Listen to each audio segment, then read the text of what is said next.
I wish you guys the best with your Yum Yum podcast. Yum, yum. Hello, Rachel. Hi, Ryan. Hi, Rachel. How are you? I'm good. How are you?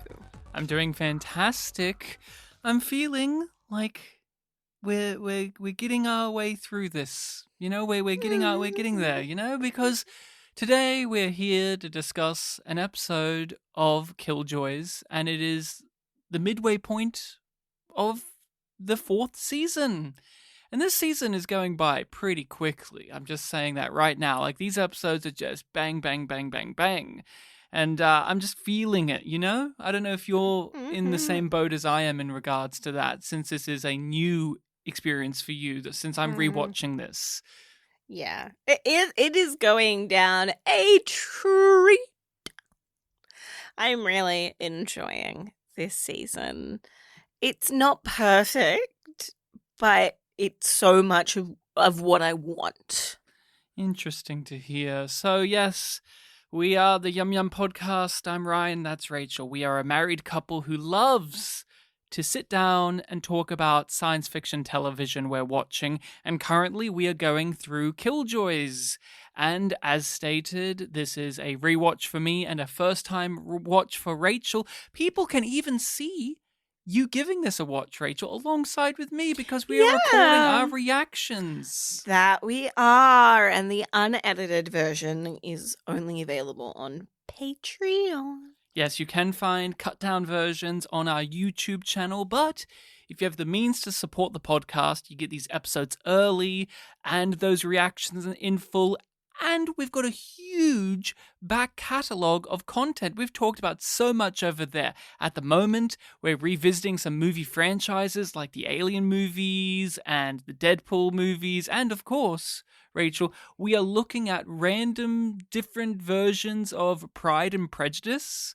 We're looking at You said different Deadpool. Yeah. Well, But we did the whole X-Men. we did the whole X-Men. I knew you were going to catch me on that, and that's why we're a married couple, because you catch me on those things, and I tell you to tell everyone why we're called Yum Yum.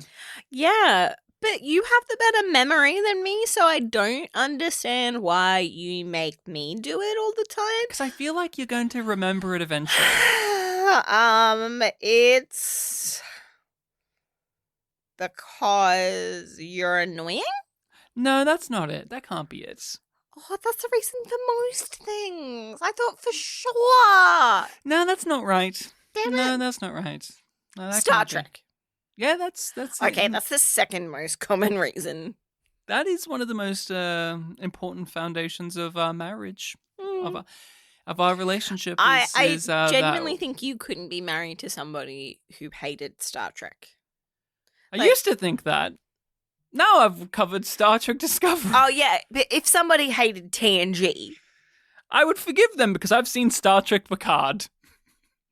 And it made me like TNG less. So there's that. TOS? Well, you know, let's not talk about Strange New Worlds, shall we? Oh, Rachel. Everything's been eaten. But let's not get down in the dumps. How about we lift our spirits with that yum yum? No. Those concepts don't belong together, Ryan. They don't belong together. Star Trek Discovery and joy are natural enemies. Except for when it came to that one moment, the yum yum moment, because it brings us joy. It does. A big smile is on my face right now thinking of it. Still, all of these years later. A character that's not an actual character says yum yum, and it was weird. It wasn't just weird. It was monumental. It shifted. It was sexy in Ryan's opinion. It was, well, of course it was. Am I incorrect in that? She said it breathily and sexily. I'm not going to argue with you. Yum Yum has an inherently sexual quality to it as well. know. You know, I don't make the rules. It's just the facts. And the fact is, we are here to talk about episode 5 of season 4 of Killjoys, Greening Pains. Rachel, Do you have a description for us? I do. This is the one that I wrote. Dulcea takes a nap. Mm-hmm. While Dav tries to save their son from dying of old age before she wakes up. Meanwhile, There it is. Pip hears some more eerie whispering. Meanwhile, Davin hates masks. Well, He gets more things in this episode than you'd that's expect. a contender for my yum yum. Well, that is something to be cherished. And look, I know you may not find Yum Yum as funny as I do, but it is funny. And we bring that when we examine Killjoys because this is a pretty funny show. We pick our yum yum laugh of the episode. And I think that our pick may be the same. I would be shocked if it was different. Yeah, because this moment is pitch perfect for Killjoys. It is a great illustration of what this show can be, while also not being what it is all of the time. So, Johnny is explaining. It's Johnny, right? It's all of them. It's Johnny, Davin, Yeah. Are Dutch. explaining that they've set Pip up and that the money clip that he used as a bribe was actually scanning that whole floor that they were on because they are planning to kidnap the figure that can potentially like get a weapon or help. No, he designs weapons, but give an immunization to the child to stop them from aging. Because they don't have a name yet. No, it's just boy. Boy. That's what in the credits. And they're boy. son. So they're all explaining this, and there is a joke that is ongoing about Dav not wanting to wear a mask, doesn't feel like he looks good in a mask. That he looks goofy. Yep. And so we're seeing this version of the heist. And it ends with...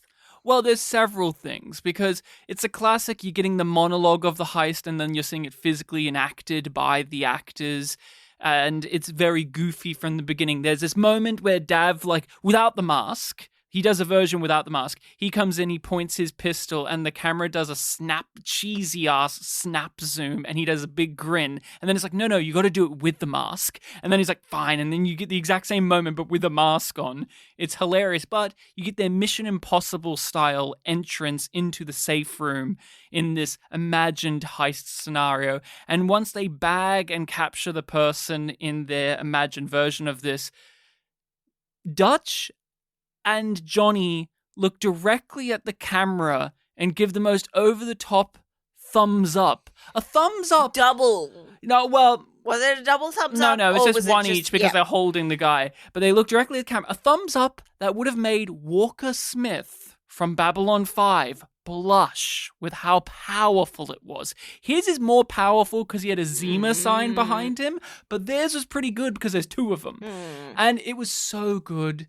And you said it. It's the show leaning into its best strengths while still expanding out from what it usually does. Because this is not typical, but the sensibility of the humor... Speaking of... is right there. Speaking of sensibilities and being right there, Killjoys loves to drop a bitch. It does. That's something that is a staple of the show. So how many were in this episode, Ryan? Tell me now. Well, you counted. I did. I want to know. I just want to say that this is a very important thing to keep track of because the writer of this What's episode... less important is the nut shots. It's been 23 episodes since one. Yes, indeed. So you want to know. I want to know. So the person who wrote this episode is a mainstay, Adam Barkin. Adam Barkin.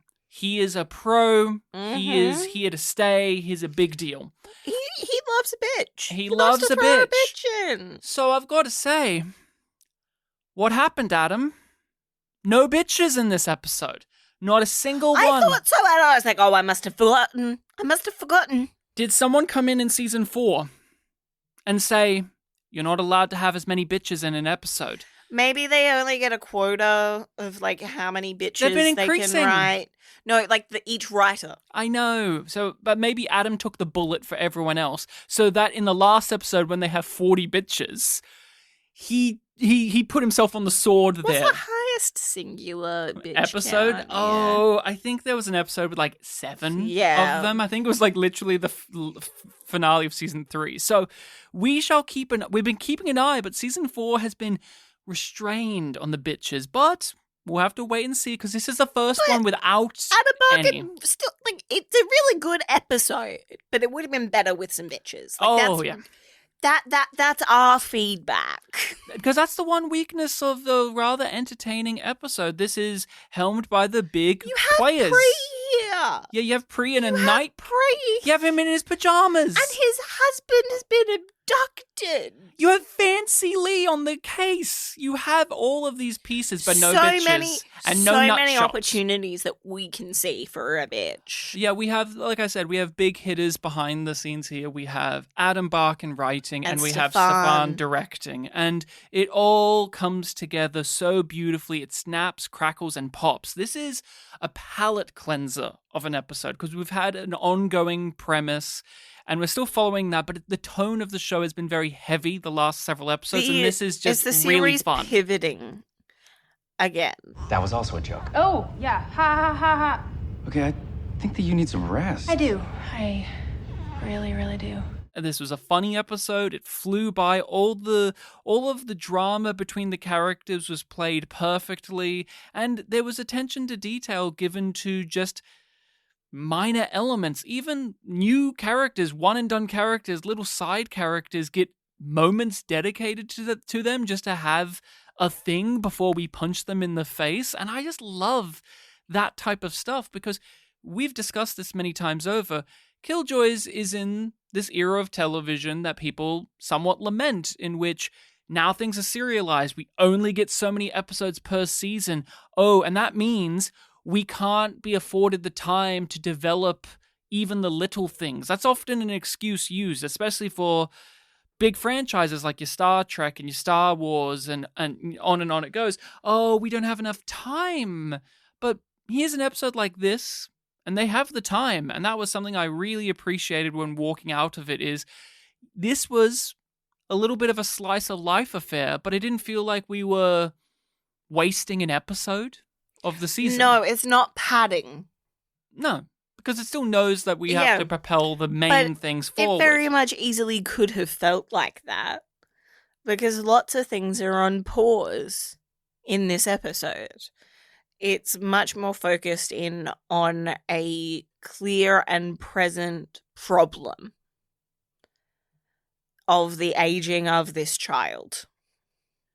And how that affects our crew, whether in the logistical sense or the emotional sense of it.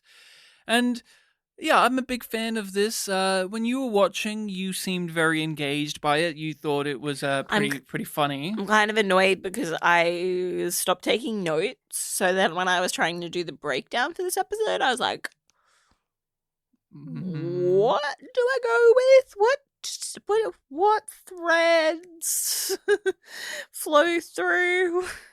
And I do want to start with, I want to give some applause. Do you know what I'm applauding, Ryan? No. A fun take on a familiar sci-fi idea. Because sci-fi loves to play around with aging and biology. Of course. And this version of the rapid aging is done so well. Because it makes complete sense, even though it's nonsense. They give you enough detail and enough vagueness. Yeah.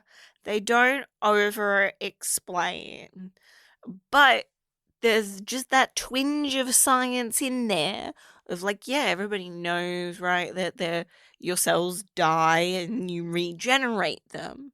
So having that built into that justification, it led to like me being more on board. Because we also know how it the Hullen has- stuff works. It has credence. Yeah. We know how human biology works, and this show has given us enough of an understanding of how the Hullen process works. So this kid who is born of both is a true wild card, and even Zeph, who's scientifically adept, especially in biology, she has to just, within the first 5 minutes, puts her hands up and says, this is out of my ballpark. I don't know what to do with this. And for her, a character that is so proud of their intelligence and their expertise in this stuff, that's how you know that this is incredibly beyond the comprehension of a regular human being. And so that then motivates the plot of just like, okay, so we have to go to someone with special expertise. And then when we reveal what that character with this specialized expertise has become and how they've transcended human form, it's like, oh, of course, that's the type of character who can solve this specific problem. And it's all just within the first 5 minutes.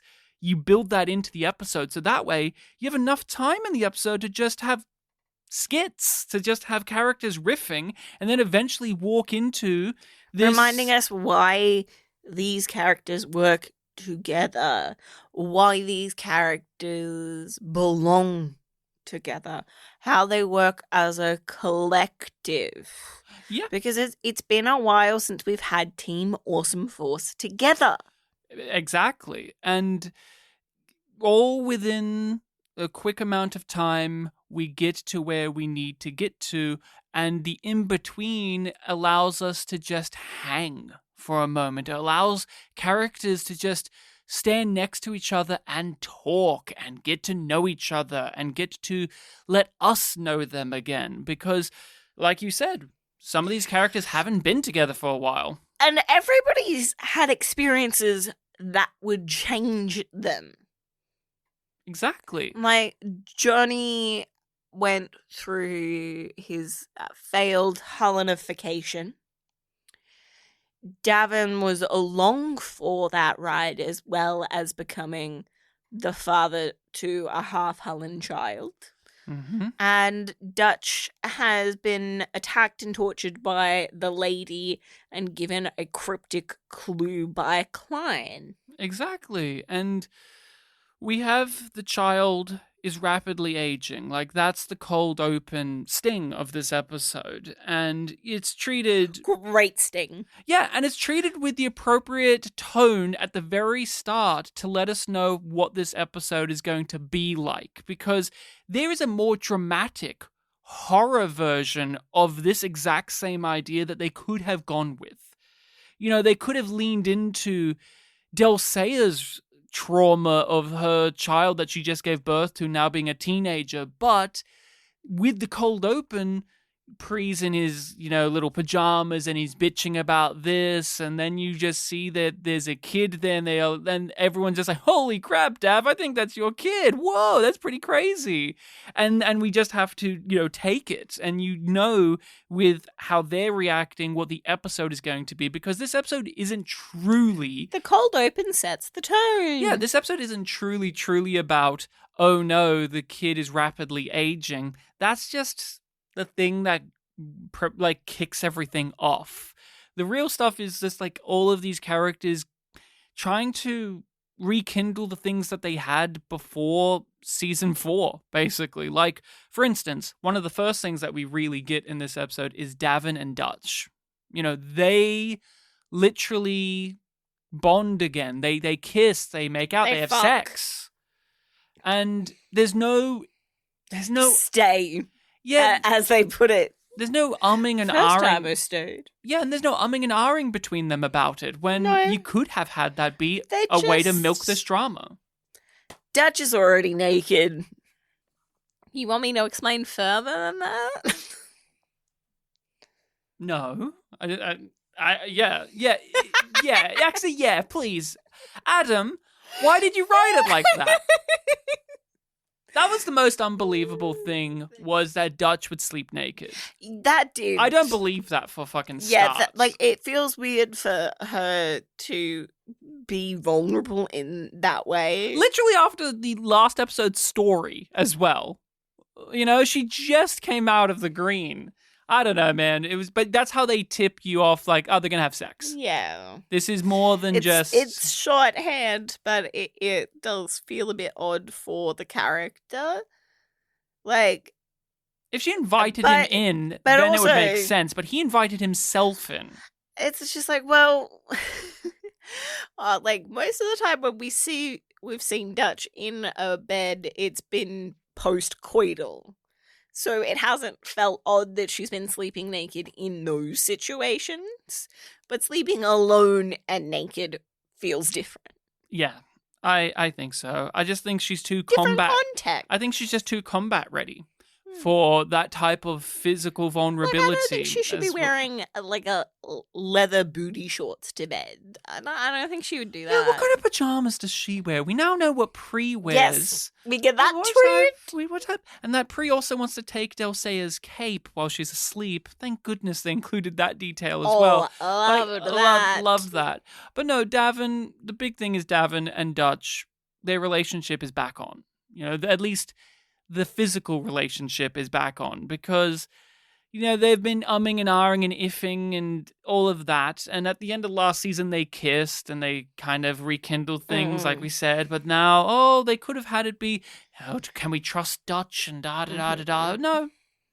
They make out, and then the fatherhood aspect rears its ugly head up for them, but how Johnny warned about. Yes. I was going to say that's something that evil Johnny sort of dangled in front of Davin as a impending threat, almost. Do you really think you're in any shape to be giving the birds and the bees talk to someone who's less than 24 hours old? Absolutely. Fine, go ahead. That kid, the teenage version of their son, is played by an actor we have seen in a previous show we've covered, The Expanse. And I've only ever seen him in shows where he is genetically modified or has some weird sci-fi mumbo-jumbo that alters his body and his physical form and makes him beyond human or whatever. And I don't want to see anything else from him. If I only want to see work where this is the case, because it's all I've seen, and I kind of love that for him. He's got a niche filled out of just like, I have done Canadian sci-fi shows back to back where my character goes through this type of journey. Speaking of returning people, did you recognize the voice of Craven? So Craven is the scientist, the geneticist they're after. I did. Oh, I knew immediately who it was, because... Who is it? We only talked about him recently. Julian Doucette, who's one of the writers and producers of this show. He also does some voice work throughout this series. We've talked about that in the past. He was the voice of the computer in Spring Hill, and here he is again as a voice of a computer character, but he's doing having fun with the quirky little voice. Yeah, a little sexy German accent thing going on with Craven. Yeah, that was good. Like, again, even that was like winking at the audience, going, "We're not taking this too seriously. Like, this guy's like a weird German sadist freak." Guy, so just take it in with you. So yeah, do you want to talk about like the actual like plot stuff? Like, we're saying it's fun, so does that mean it alleviated the necessity to have a plot? Because sometimes when we have like these take a breath after having serialization stuff going on, sometimes it can be a little bit of a burden to still have like, and this episode has like a little plot that they still have to go through. No, because the idea is so clear. The threat is understandable. their approach is familiar and experienced, and the hiccup is so well dealt with. It's just satisfying. It doesn't feel like, oh, they have to do this and they're mopping up a bunch of things. It's like, this is the next step that the show needs to take, because they need to address how is this child both. And what do we do in general? We have the issue of None the of these week. people are ready to take care of a kid. No. And the fact that Pippin's the best equipped for it is just funny as hell. And we have the issue of the week still that connects to the big mythology plot, because this kid is important, right? The lady needs the kid. The lady wants the kid for her own means. But we don't want to do that plot right now. So what's the way to alleviate the issue of, like, we've been so story focused without completely going on a filler detour? This is the way you do it, where the child is rapidly aging. Okay, let's deal with that. And while we'll deal with that, let's go meet a kooky science fiction plot where the man that can help us has uploaded his consciousness into an AI, into a computer program. Oh, he is the room. He is the safe room. And he's not a real threat. We can defeat him easily enough. And let's bring Lucy in. Since we're bringing this in, let's bring Lucy in. We haven't used her that much this season. No. So let's bring her in. Let's have And her her do stuff. interacting with other AIs is fun. Like, getting to see Lucy competing with other AIs has been something that the show has done before.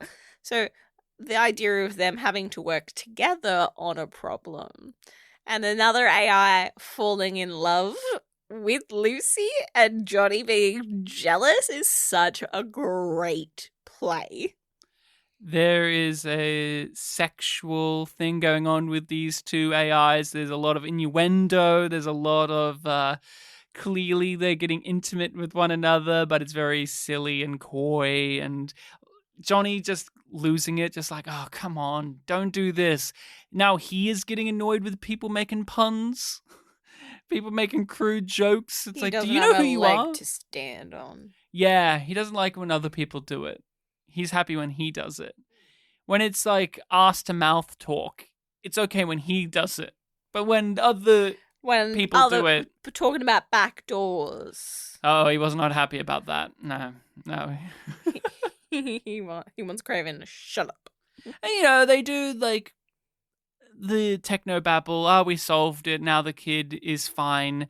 And I don't care how they solved it. Like it's just like, it okay. doesn't matter. It just matters that they did. Yeah, this episode is set pieces. Like, how about, and comedy set pieces, how about we have the montage of them doing potential heists? How about we have a Bioshock type villain? How about Davin gets into a prolonged fight with the staff at this place and he keeps injecting himself with different types of steroids and drugs and stims, and he just keeps getting more and more giddy and high, and the others keep injecting themselves. It's very good. Like, and it's the pacing. This episode is meticulously paced. It just goes by like that.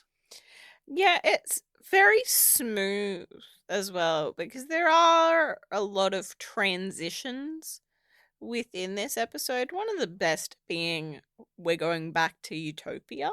Yeah, we go back to a season 1 location we haven't been to since it was introduced. The Sex Club Cube. Yeah, the Sex Club Cube, which we liked as a location. It opened up a lot of avenues, and we just really haven't been there since season 1. Like, I guess it did turn up like later in season 1 because they had to go back to that hacker lady and Klein killed her.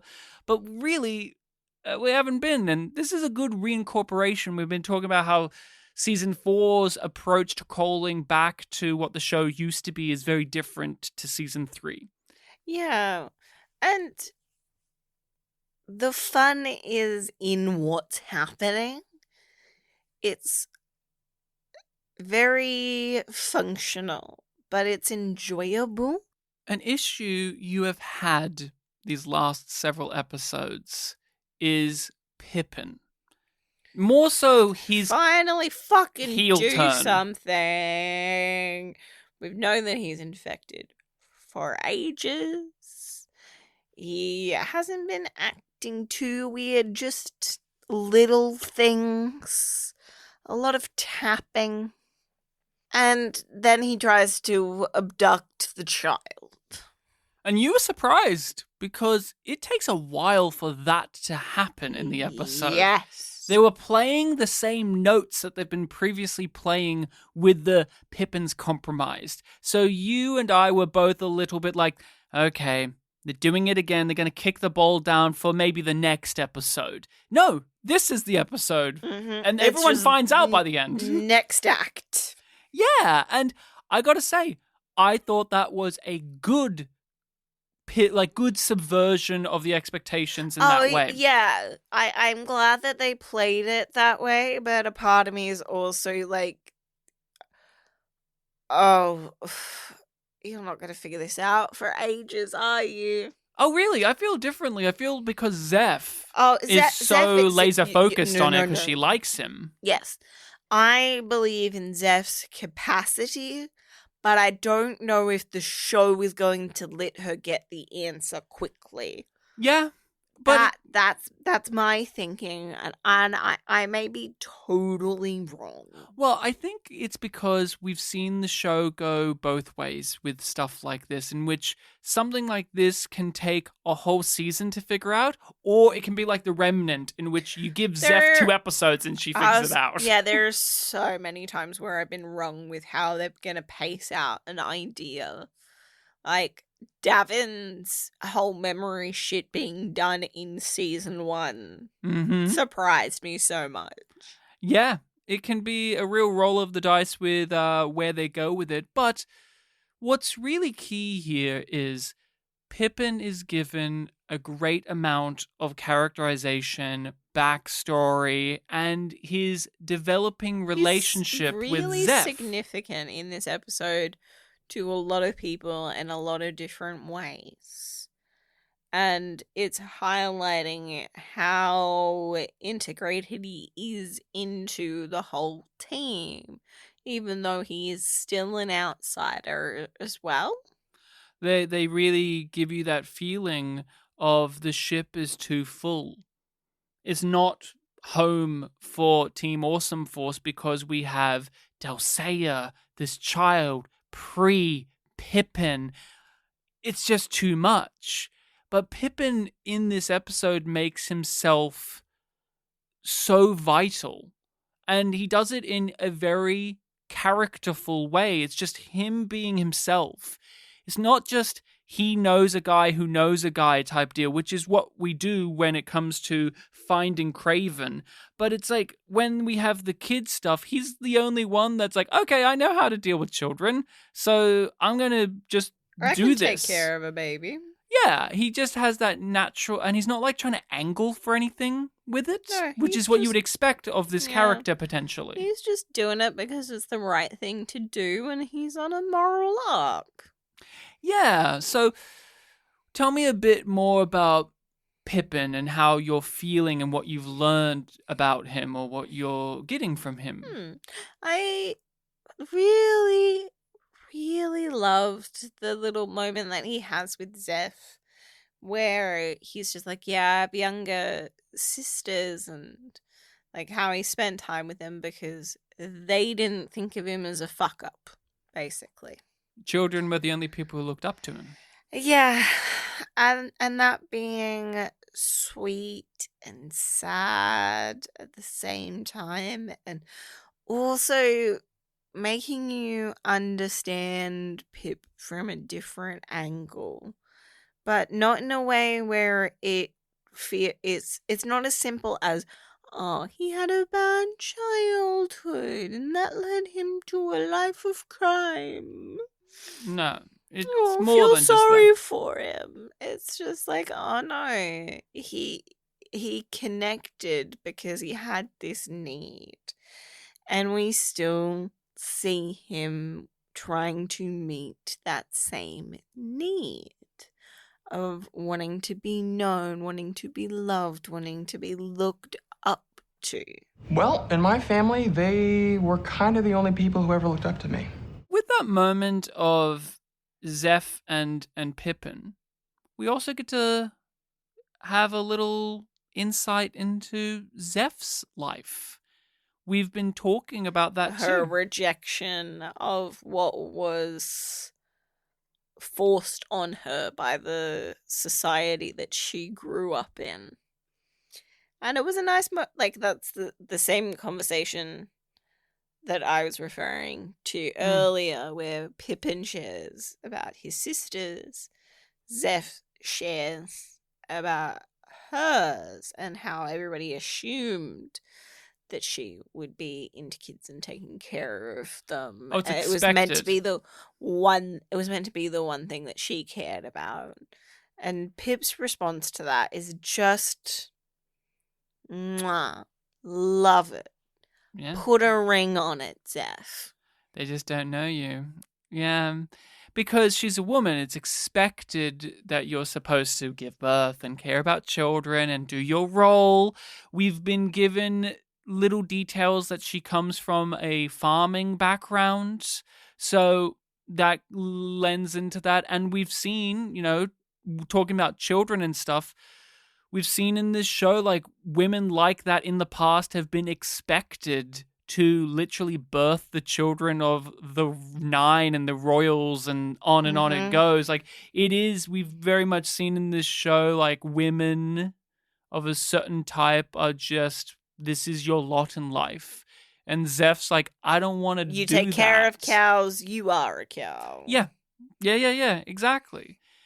And we have all of these things going on with, like, children and, Dav becoming dad and Pip stealing. Yeah, the trouble on Westerly as well. Yeah, because it goes so beautifully, because there's an issue on Westerly which at the beginning seems like pointless to this episode. Yeah, because we start with this random woman. Yes, Ginny. We learn from subtitles way before her name is said. Ginny's child is abducted, and then we switch to Dutch waking up from a nightmare, and it's like, well, was that her nightmare? Or is this an unrelated thing? Because, at the, with this story, sometimes you have episodes of this show where there's a B plot that is there for the necessity of future storylines, which this is obviously doing. Absolutely. Same with Turin's storyline as well. Yeah, and Weege, yeah. I love his name. I'm like, Weege. Is his name actually going to turn out to have been Weege? Well, we live in a world where there's a guy called Davin. Yeah. We live in a world with that. Yeah, like, it's just been so long I've accepted Davin. Yeah, Weege is just a little bit too far out for you. But hey, he said for now. But what I'm trying to say is, at the beginning you go, okay, what's this plot? And then they start to introduce this plot and go through it of, like, Fancy and Garrett are teaming up to find out who's stealing all of these children from Old Town, from Westerly. Yeah. And it's like, okay, I'm sure that this will matter in a future episode. Mm-hmm. But what was... And we know that the lady is connected to Davin and Dulce's baby in some ways, and she wants it for some reason.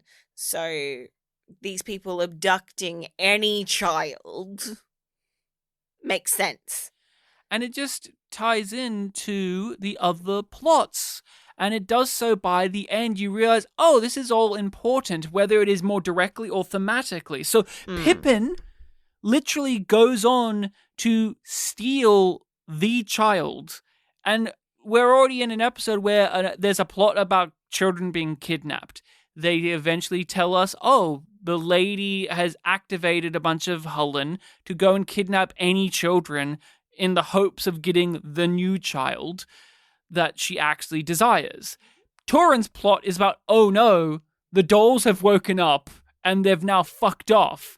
And it's all these disparate elements that all come into one nice big picture by the end, but not in such an overt way. What I really, really liked about it was... you don't see the outline of all of the pieces as it's going. It all kind of comes together in this thematic way, with the children being taken and people going out of their way to save children. Like, it all works so beautifully. The version of that didn't work for me as much is throughout this episode, Dutch and Johnny keep talking about the story that Klein told. And there's various inconsistencies that come up.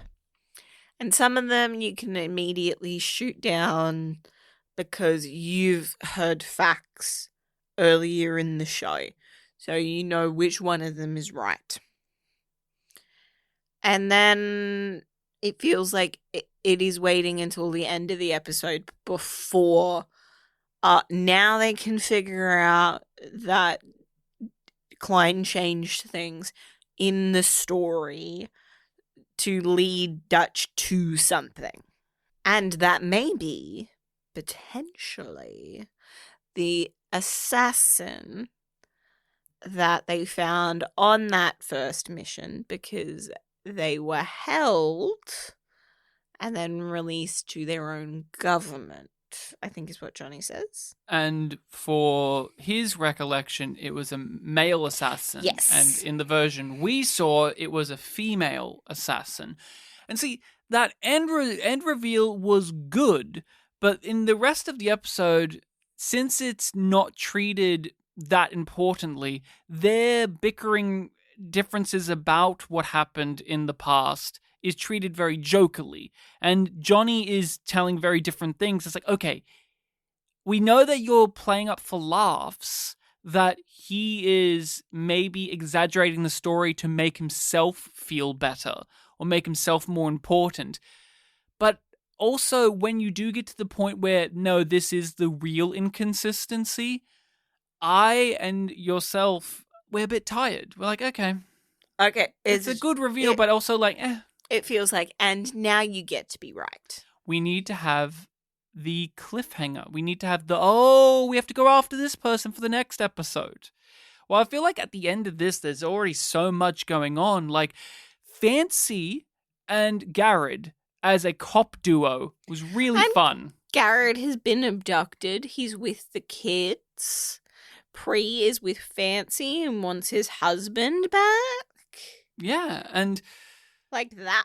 I want that. I want follow-up on that. See, that's where I would have ended the episode, is with Garrett promising that he's going to save these children, hard cut to black. Like, rearrange things, hard cut to black. I thought it was going to, and then it kept going, and then I was like, well, this isn't that bad, but... Yeah, this is an episode where the end could just be different scenes rearranged, and it would be a little bit more effective. Yeah, it would. It would. Because what they got is like, well, our main characters have to be, like, our main three have to be the thing you end on. They're back together. We've got to end with them. We started with them. We're going to finish with them. We discussed during our reaction that the Garrett and Fancy story is very much like a cop show. And then the Turin and Weege story is like another cop show. With Fancy and Garrett, it is the cop from the streets who knows the people, who can connect with them, because Garrett's from here. He himself is from a mining family. He knows the legends. Like SVU.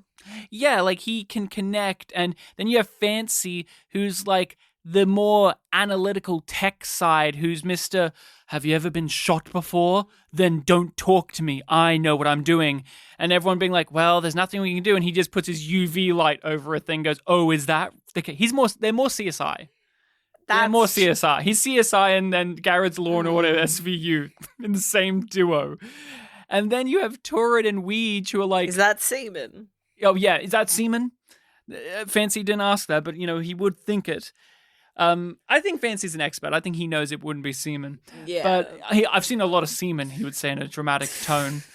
And then you have Torrid and Weege who are like the police chief with the young, optimistic rookie who's just bubbly and giddy. And that's something I want to get your opinions on. Weege has been a guy that we have experimented on, put into our labor. Stuck around more than I thought he was going to. He matters more than I thought he was going to be, but I am pleasantly surprised that Killjoys has continued to pay him attention.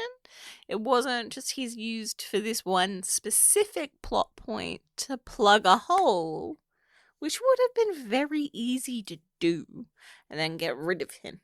And they're giving him characterization. He's not just a cold-hearted automaton. He remembered his name! And he was happy about that. Cute.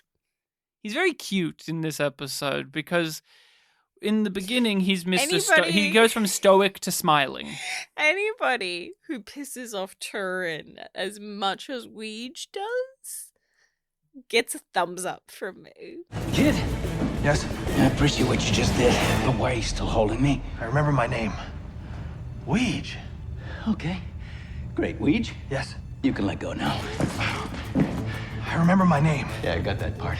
I am a little disappointed. In this episode, we get told Fancy and Garrett are going to be a team.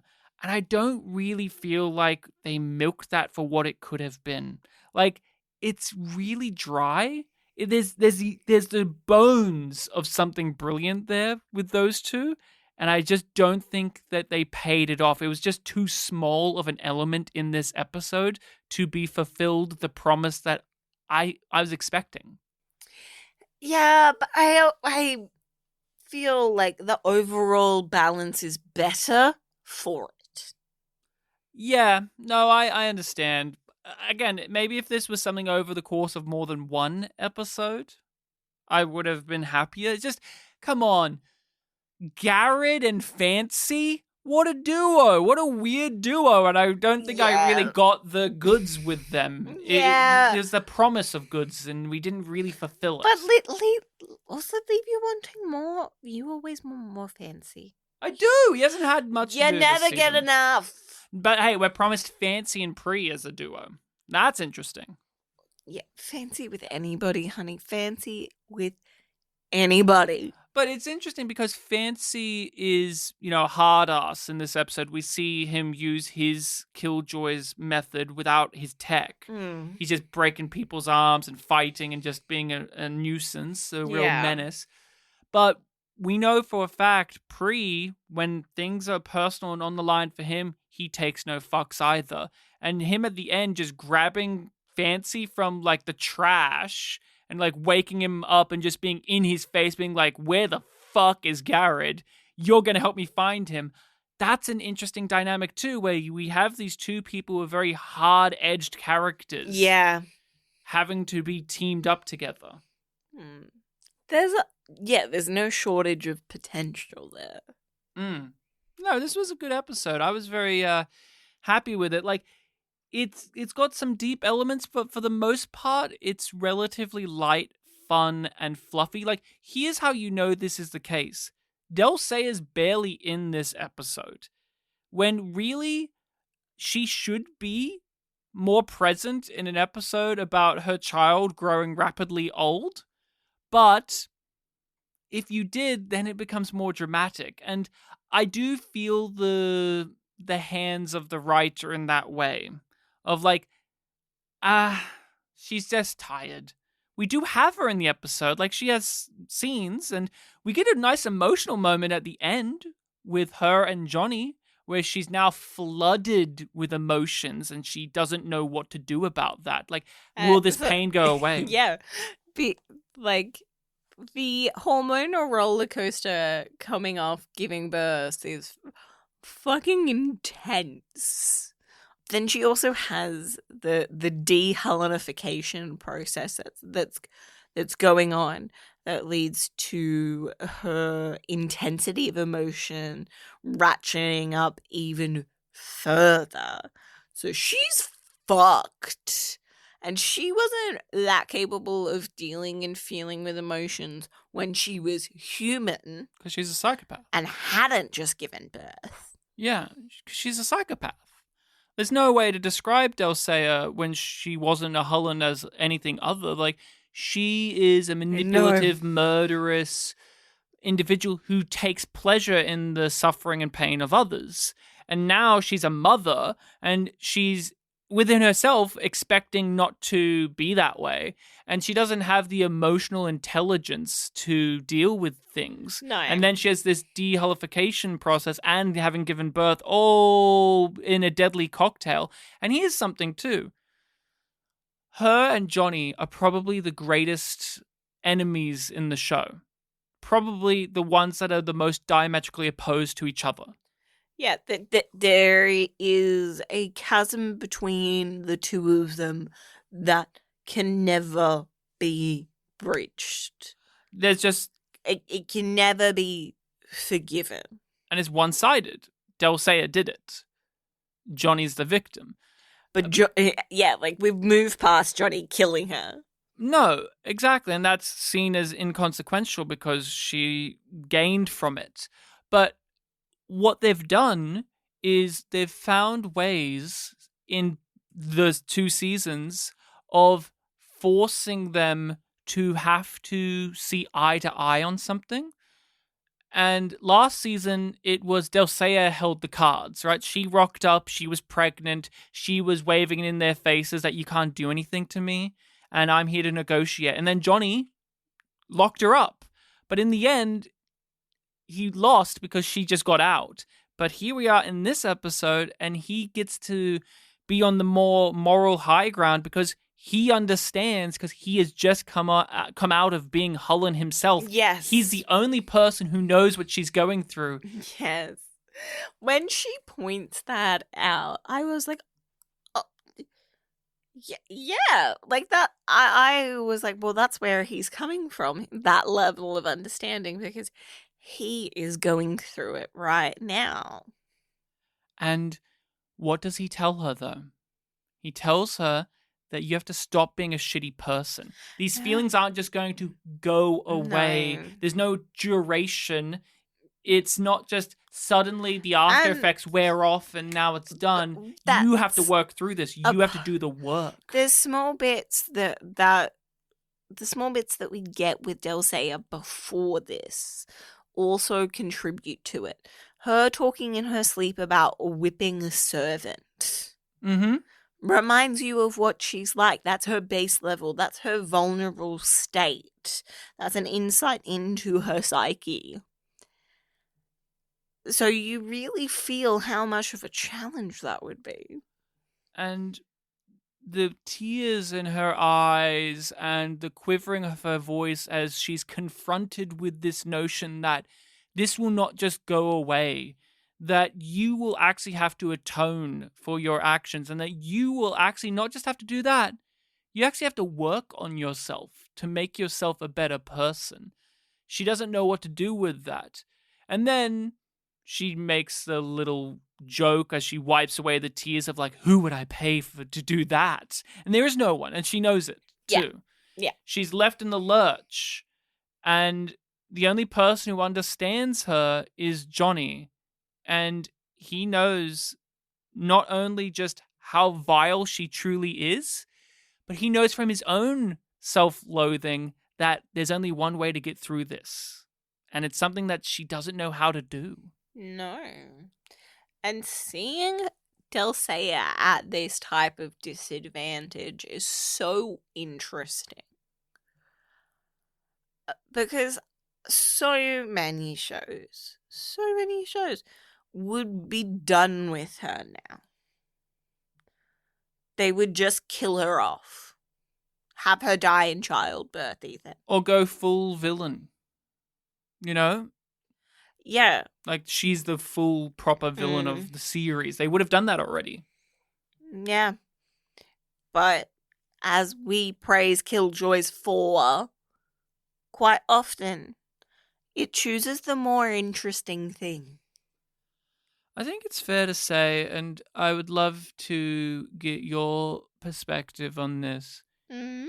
Del Sayer and this direction that they take with her Yes. is probably the most risky thing the show is doing. Oh, yeah. Yeah. It's banking, like, it's relying on a lot of goodwill that they've built up. And it's a risky play. It's something you have to handle with extreme care. And even then, it's divisive of a choice. Because not only is it just this character has done so many evil things, but they have directly impacted not only the characters, but us, the viewer, with those evil actions. And so you're always going to have some section of the viewer who is not going to be bored on. Everybody. Yeah, you're not going to be able to convert everyone by turning around and saying to the viewer at home, hey, feel for this character now. It's a tough thing to do. And we've seen some shows really fall flat on their face doing it. When we covered Star Trek Discovery, that was like one of the big issues of that show was they did that, but they didn't do the work for it. And when looking at this episode too, the thing that kept ringing out in my mind was Star Trek Section 31, that terrible film. One of the worst things we've ever had to watch for this podcast, without a doubt. And what it tried to do in tone and having a ragtag ensemble group of mercenary characters is the stuff that Killjoys does so easily that you almost forget that they are doing it because it's just so baked into the show at this point. But then you look at something like that Star Trek movie and you realize, oh, this is actually somehow very difficult to pull off because Killjoys has less of a budget. You know, Killjoys isn't as a, high end of a series. Like, it's not a Star Trek. But somehow it doesn't matter. If you just tap into the right thing, you can do this really well. It doesn't matter if you're a big wig Star Trek show, you can still fail at doing something that Killjoys does as easily as a click of the fingers. You mean this is basically another version of it doesn't matter what you have as much as it matters what you do with it? Exactly. Just like how you were saying with time. Yeah. This is a yum yum from me. Yum yum. It's a yum yum from me. Yum yum. The next episode of Killjoys is an interesting title of an episode. So we're playing around now with a lot of stuff relating to motherhood and children and so on. So we just had greening pains. The next episode is called Baby Face Killer. Baby, face killer. So, what do you think will be happening in Baby Face Killer? I don't know. I hope that the kid gets a name. I am wondering if it's going to. I'm wondering if it's going to be a Sayer. Oh yeah. Well, I don't know. I mean, she's still technically dead. Yeah, but like, it is still her child, so the lineage. Well, no, she birthed it. They're all about genetics. It's Anila's child. And Davin's child.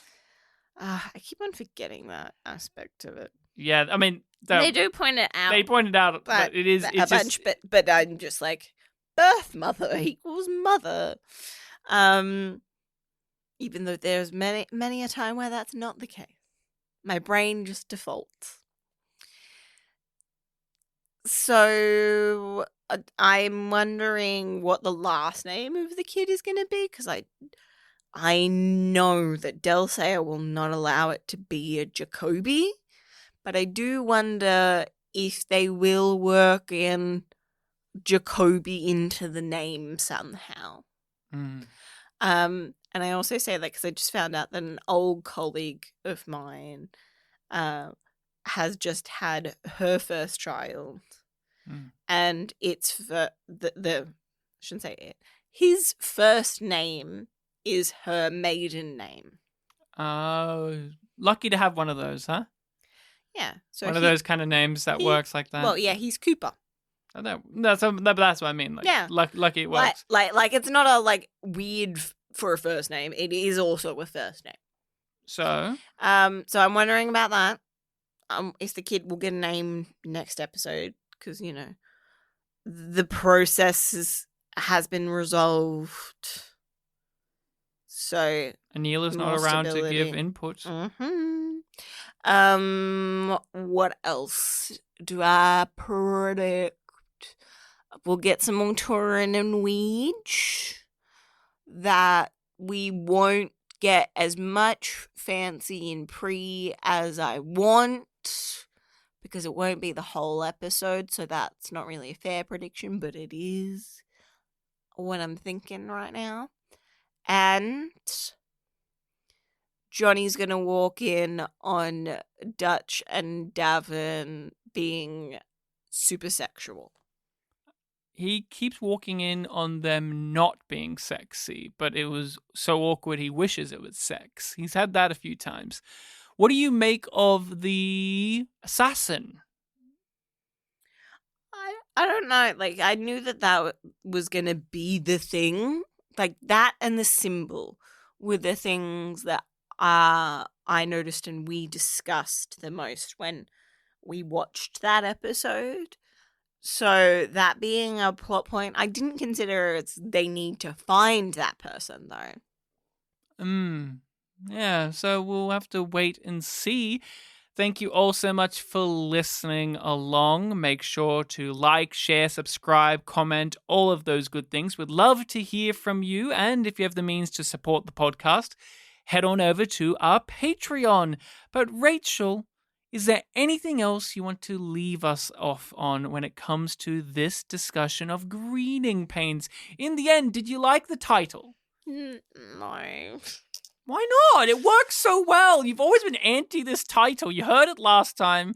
When we did the reaction, you're like, why does this not? I think it's such a good title for what they're doing. I don't know.